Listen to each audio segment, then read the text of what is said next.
Salut à tous! Aujourd'hui nous nous retrouvons pour une vidéo sur le livre de l'auteur Yasmina Khadra, j'espère que je le prononce bien.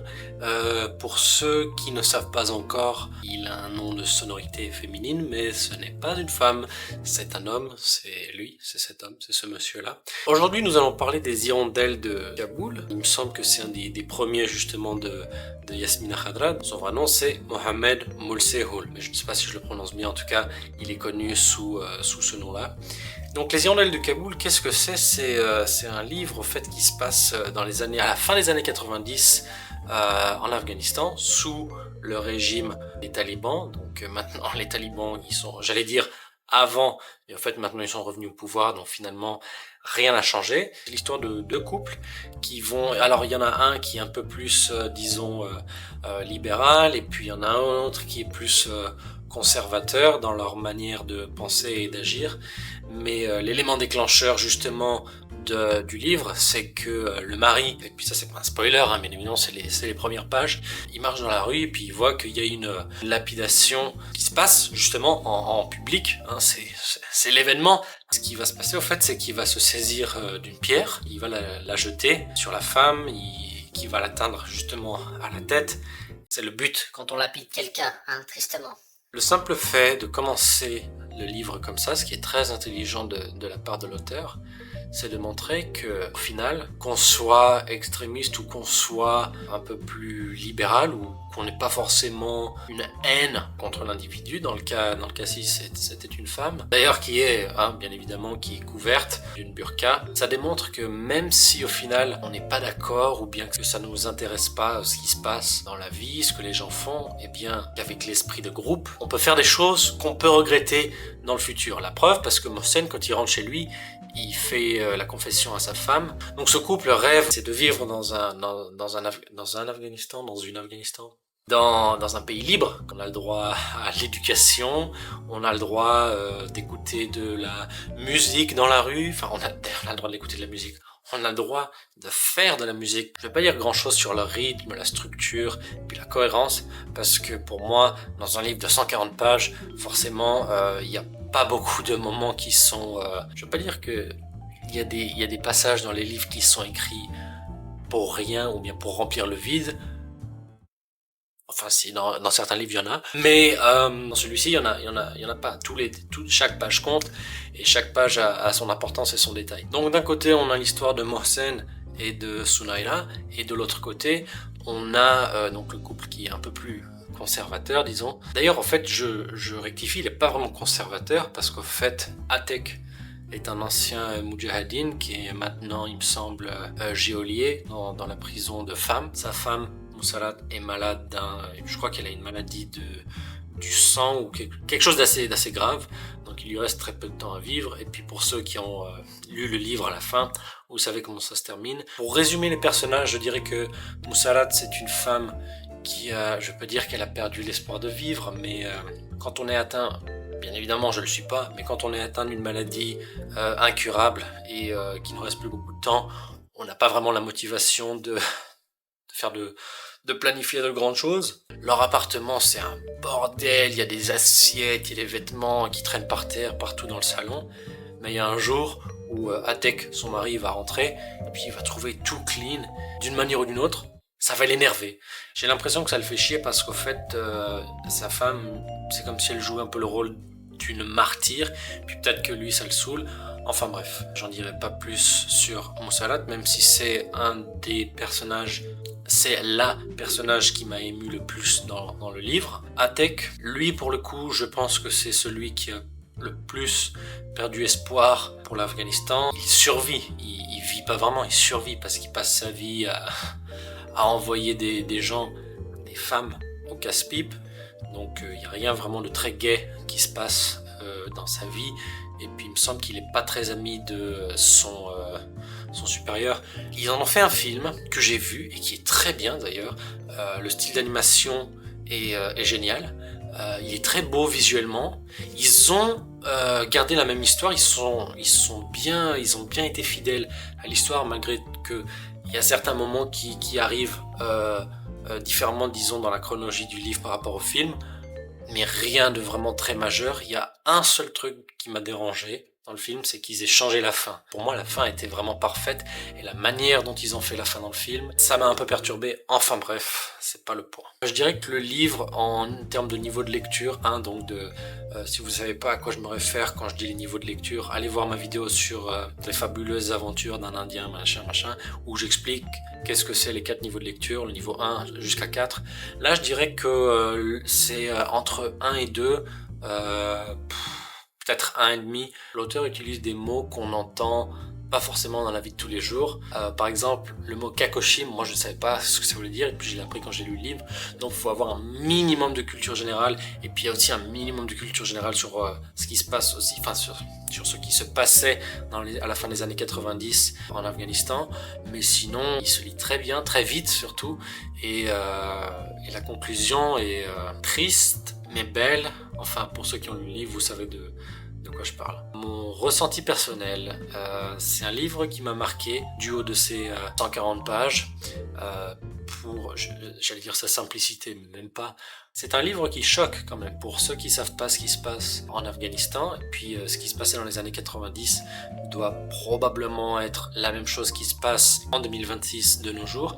C'est juste que maintenant, avec la technologie, ça doit être encore pire. Atek, j'ai l'impression qu'il est écrit pour qu'il nous déplaise en tant que personnage, parce qu'il est assez il est vraiment cru et impoli, pas très sympa d'ailleurs envers sa femme. Malgré tout, ça reste quand même un être humain qui a des sentiments et qui a un cœur de pierre, mais certes il a un cœur, ce monsieur, et c'est vraiment touchant, parce que parfois oui, on peut juger vite, c'est pas forcément un homme mauvais, c'est ça que je voulais dire.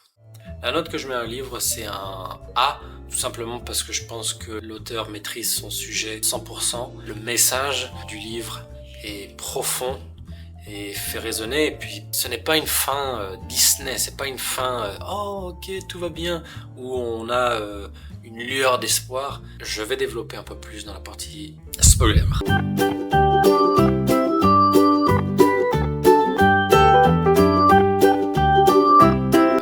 Je pense que c'était l'intention de l'auteur de ce que on s'attache à Mohsen, le personnage le plus positif après sa femme Sunaila, bien évidemment. Mais au final, on le tue à partir à peu près de la moitié du livre. Atek, on a l'impression que ça fait depuis trop longtemps justement qu'il vit avec sa femme, et que l'amour a complètement disparu de leur relation, et qu'il est juste avec elle par habitude. Et d'ailleurs, on sait même pas d'ailleurs s'il l'a vraiment aimée. Il y a une conversation entre lui et un autre personnage à un moment donné du livre, où justement on raconte son histoire quand il était encore Moudjahidine, et que ce soit sa femme ou Salat qui l'a sauvé, qui l'a soigné pendant tant d'années. Ok, mais est-ce qu'il l'aimait? Est-ce qu'il avait des sentiments pour elle? Ou est-ce qu'il la voyait juste plutôt comme une héroïne ou une sauveteuse, mais par, je sais pas, pression, il a dû l'épouser? On sait pas vraiment s'il l'aimait. En tout cas, quand il rencontre la femme de Mohsen, on est persuadé que le peu de sentiments qu'il avait pour Moussalat se dissipe complètement, et qu'il est complètement absorbé par sa beauté, et ainsi que par son geste aussi, son geste quand même assez courageux, parce que le moment où ils se rencontrent, il me semble que elle enlève sa burqa, et lui il se dit putain, mais quand j'y pense, ça se trouve ça doit être la seule autre femme qu'il ait vue, de ses yeux vus depuis des années, parce que toutes les femmes à Kaboul doivent se couvrir quand elles sont. Donc je pense que ça c'est déjà un moment assez fort du livre. Donc ça peut-être c'est la seule lueur d'espoir qu'il y a à la fin, malgré que la fin soit tragique, hein. Quand on y pense, il y en a un sur les 4 personnages qui s'en sort, et cette personne justement c'est Sunaila. Donc ça je dirais que c'est le seul moment où il y a une lueur d'espoir. Comment ça se passe après? Est-ce qu'elle s'en sort? On ne sait pas. Un élément aussi tragique qui mérite quand même d'être dit, ce qui est terrible, c'est le fait que Mohsen meurt à cause d'une bagarre, au fait, parce que la dernière image que Mohsen a eue avant de mourir, c'est quand même sa femme qui le pousse et qui se débat, quoi. Donc c'est assez tragique, ça, quand même, quand on sait que c'était un peu le couple qui nous donnait une histoire ou un côté quand même une bouffée d'air frais parmi tout ce bordel qui se passe justement. Et puis là, ils se fight à cause justement, qui n'est pas vraiment de sa faute d'ailleurs, qui n'est pas vraiment de sa faute, parce qu'ils insistent. Il me semble que l'histoire, pour faire court, c'est qu'ils vont marcher, et là il y a un Télémo qui lui dit hey, va prier là-bas. Donc lui, forcément, comme il ne peut rien faire, il y va. Et puis sa femme, avec sa burqa bien bleue foncée, l'attend en plein soleil, mais elle est en train de cuire, quoi. Et puis justement, c'est ça qui cause la dispute. Pour conclure, je dirais que est-ce que je recommande Les Hirondelles de Kaboul? Je le recommande chaudement, et pas seulement pour ceux qui sont intéressés par ce qui se passe justement en Afghanistan. D'ailleurs, je le recommanderais à tous ceux qui veulent en savoir un peu plus et comment est la réalité des choses. Je sais que Yasmine Hanra, lui, il n'est pas afghan, il est algérien, mais la manière dont il décrit la situation et la manière de comment ils vivent les gens en Afghanistan est très, je veux dire, c'est assez réaliste. On dirait presque, ça pourrait être presque un documentaire. Si vous ne voulez pas lire le livre, s'il n'est pas disponible dans les bibliothèques, je vous invite à quand même regarder le film, parce que malgré que la fin soit différente et que certains passages j'ai l'impression que certains passages ont été encore plus exagérés. Et puis il y a une scène d'ailleurs où le chef d'ailleurs de Atik envoie un soldat pour le surveiller, tout ça. J'avais l'impression que ça n'avait pas besoin d'être rajouté, parce que je pense que on sait déjà qu'ils sont dans la merde, ces pauvres gens. On sait déjà que la situation est terrible là-bas. Pourquoi en rajouter? J'avais l'impression que c'était un peu inutile de mettre ça. D'ailleurs, tout comme le moment où Atik monte à l'étage justement pour parler à son chef. Et puis encore une fois, il est entouré de femmes, il boit de l'alcool, il fume. Alors oui, c'est ironique, et puis je pense que ça doit être comme ça dans la vraie vie. Mais est-ce que ça avait besoin d'être ajouté? Est-ce que l'histoire n'est pas assez claire et concise pour qu'on sache justement qu'ils sont vraiment dans la merde? Je sais pas. En tout cas, je sais que le film est disponible, et gratuitement d'ailleurs, sur YouTube. Je vous encourage à aller le voir. Dites-moi ce que vous avez pensé de la fin par rapport à celle du livre, celle du film. Je ne vais pas vous dire la fin du film, mais je vais vous dire la fin du livre. La fin du livre, c'est que Atek, après l'exécution, lui, il cherche Sunaila, sauf que Sunaila, elle en a pas grand chose à faire, hein. Je pense que elle veut juste être libre, donc je pense qu'elle fuit.